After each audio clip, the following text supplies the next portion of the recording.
En fait, lorsqu'il était missionnaire au Brésil, il y avait une femme dans son église qui manquait de tout. C'est une période de crise économique. Et elle était chrétienne et il avait prêché le dimanche en disant « Faites connaître à Dieu, osez demander à Dieu, demandez, vous recevrez. » Enfin, tout ça. Et cette femme était en train de prier, c'est elle qui lui racontait ce témoignage. Elle dit « Pasteur, j'étais à ce moment-là en stress parce que j'avais la pression, elle était mère célibataire, elle avait sa famille à nourrir, ses enfants à nourrir. Elle dit « Dieu, il faut que je puisse manger ce soir. » Et Dieu, elle a entendu la voix de Dieu à ce moment-là qui lui a dit « Va au supermarché et fais-toi un plein caddie. » Bon, elle allait au supermarché. Sa foi de brésilienne, elle allait au supermarché Real au Brésil, elle arrive, elle rentre, les portes s'ouvrent et elle commence. Et là, elle arrive au rayon de viande. Et instinctivement, elle dit « Il faut que je zappe, je ne vais pas me mettre en tentation. » Et elle réentend cette voix de Dieu, le Père qui dit « Je pourvoirai à tous tes besoins, fais un plein caddie. Vas-y. » Elle a commencé à charger. Elle a commencé à charger des trucs avec plusieurs zéros derrière. Des choses qu'elle ne s'achetait jamais, qu'elle n'osait plus acheter à ses enfants. Et elle a fait un rayon, 2 rayons. Et puis elle voyait le caddie qui monte. Et elle s'imagine que derrière, elle risque l'humiliation à la caisse parce qu'elle n'a pas les moyens financiers de payer. Son compte est à 0. Et c'est marrant parce qu'on stresse, mais perdu pour perdu. Moi, j'aurais dit ça. Elle est allée jusqu'au bout. Et allée jusqu'au bout, elle a rempli.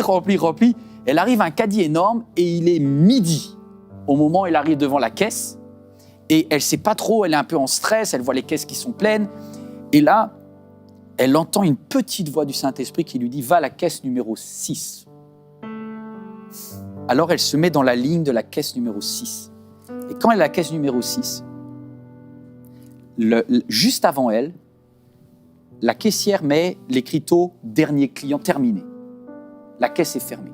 Elle dit « Madame, il est midi, je ne peux pas prendre votre caddie. » La chrétienne, elle est là avec son caddie énorme, rempli de choses qu'elle ne peut pas payer. Mais son Père Céleste a dit « Je prendrai soin de toi ».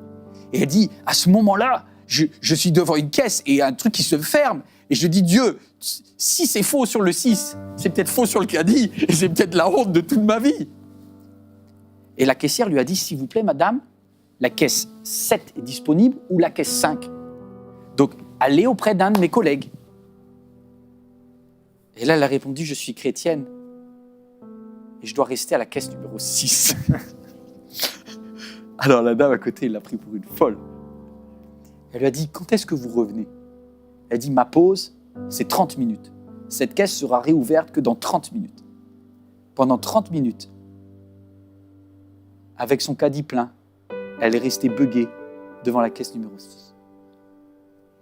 Et à 12h30 ce jour-là, le tapis a commencé à rouler. La caissière est revenue, elle dit « mais vous êtes incroyable. Eh bien, on y va pour ce caddie alors. » Elle a commencé à dérouler. Et elle voyait le montant qui commençait à monter, 100, 150, 172, 190. Et au moment où elle se liquéfiait, elle était presque arrivée au dernier article. Elle entend dans les haut-parleurs du supermarché « Tirage au sort du jour. La personne qui a ses courses à la caisse numéro 6, le magasin vous les offre. » Que dire? Elle s'est mise à pleurer. La caissière était choquée.